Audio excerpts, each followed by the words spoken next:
The biggest rivalry in YouTube boxing, KSI versus Jake Paul, has been talked about for several years and in negotiations, and I think it's about time we move on. It looks like this fight is just not happening. So at the beginning of this year, it was reported that KSI will be taking on Jake Paul this year in 2023, because it looked like it was agreed to on both sides and everyone seemed to want to make it happen. But I had my doubts and I made a video on why the fight wouldn't happen in 2023, and here we are halfway through and it looks like this fight isn't even close to happening. It's been a rivalry that has been brewing for over 5 years now since KSI beat Joe Weller and called out Jake Paul. This is really the fight that everyone's been wanting to see since 2018 and it still hasn't got made. There's been so many negotiations, so many back and forth, so many issues with this fight.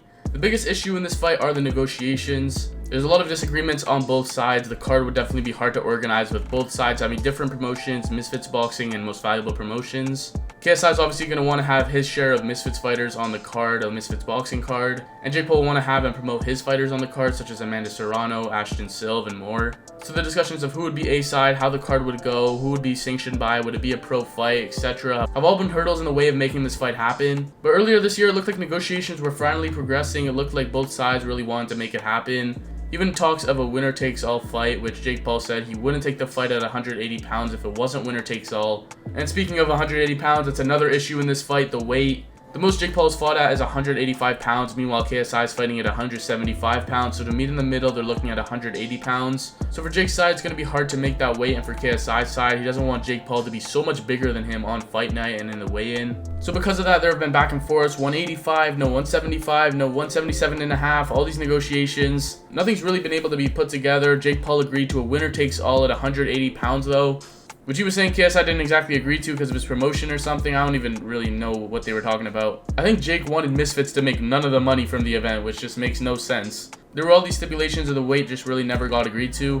And it came up recently again for KSI when he was in negotiations to fight Tommy Fury, and he said that he wanted 180 pounds. And Tommy even threatening to call it off because of the weight and saying he'd fight Jake Paul instead, but KSI agreed for Tommy to weigh in at 185 on fight day. And since then, it looks like that fight is happening. Misfits Boxing have teased that for October 14th on Misfits 009 for a card main evented by KSI versus Tommy Fury and co-main evented by potentially Logan Paul versus Dylan Dennis. So a big card there, and kind of ruins Jake Paul's plans as he wanted to rematch Tommy Fury in October as well. Which I feel like Jake Paul will be looking to fight the winner between KSI and Tommy Fury, but the one problem is if KSI wins, I don't even know if he's going to be fighting Jake Paul anyways. He might just retire right there on top. It seems like since KSI's fight against Joe Fournier, he's really been game and he's ready to make this Jake Paul fight happen. He's even moved on to Tommy Fury at this point. Meanwhile, on the other side, since Jake Paul's lost to Tommy Fury, he kind of changed his tune. It doesn't look like he wants to make that fight happen this year at all. Because I feel like losing to Tommy Fury kind of put a wrench in his plans where he probably wanted to fight Nate Diaz in the summer and then KSI later in the year. But now instead of KSI, he wants to get his own back against Tommy Fury. He wants that rematch. He's been eyeing that rematch. And both guys are kind of focused on other fighters than each other. Jake Paul fighting Nate Diaz, obviously eyeing that Tommy Fury rematch, with KSI looking to fight Tommy Fury and probably not planning to be in the sport for much longer.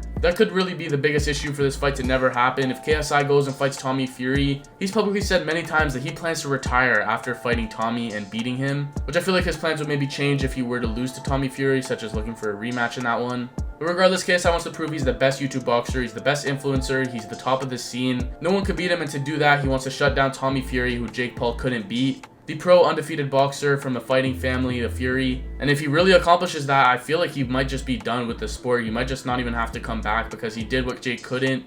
In his eyes, he would have solidified himself as the top of the scene and wouldn't have anything else to prove to anyone. So that means the rivalry and the build for KSI versus Jake Paul in that mega fight wouldn't even happen. KSI would go his own way and Jake would probably continue boxing and look for a rematch against Tommy Fury as well. And then we have another issue. If KSI loses to Tommy Fury, then Jake will want that rematch with Tommy. He probably wouldn't go into a KSI fight considering KSI just lost. And again, who even knows what would happen by then? Would KSI even be continuing with boxing at that point? Who even knows? And there's just so many hurdles right now that looks like KSI versus Jake Paul may never even happen. KSI himself has just turned 30 years old and he was only 25 when he originally called out Jake Paul. At this point, by the time that fight happens, KSI is going to be like 40 years old. And man, people will really lose interest and the hype could be dying the longer the fight will be prolonged. And as new storylines come up, such as KSI versus Tommy Fury, such as Jake Paul versus Tommy Fury rematch, I feel like the interest for a Jake Paul versus KSI fight will slowly start dwindling. And it's such a shame because it's the biggest rivalry we've ever seen in this scene. It's what really started it all. To catapult both these guys into training so hard to make the moves they have in the sport. Like, Misfits probably wouldn't exist without KSI wanting to come back to boxing and prove that he can beat Jake Paul. And Jake Paul wouldn't have even started boxing if it wasn't for KSI calling him out. So both these guys have helped helped each other tremendously without even trying to. In the rivalry, they have the beef, the animosity. It would be a huge missed opportunity if this fight were to never happen, and hopefully they can come to an agreement. But at this point, both guys seem to not really be too interested in fighting each other anymore. Because if the fight gets made, it would easily be one of the biggest of all time, but at this point, it doesn't really look like it will. Check out one of my last videos on Logan Paul versus Dylan Dennis or KSI versus Tommy Fury on screen if you guys enjoyed.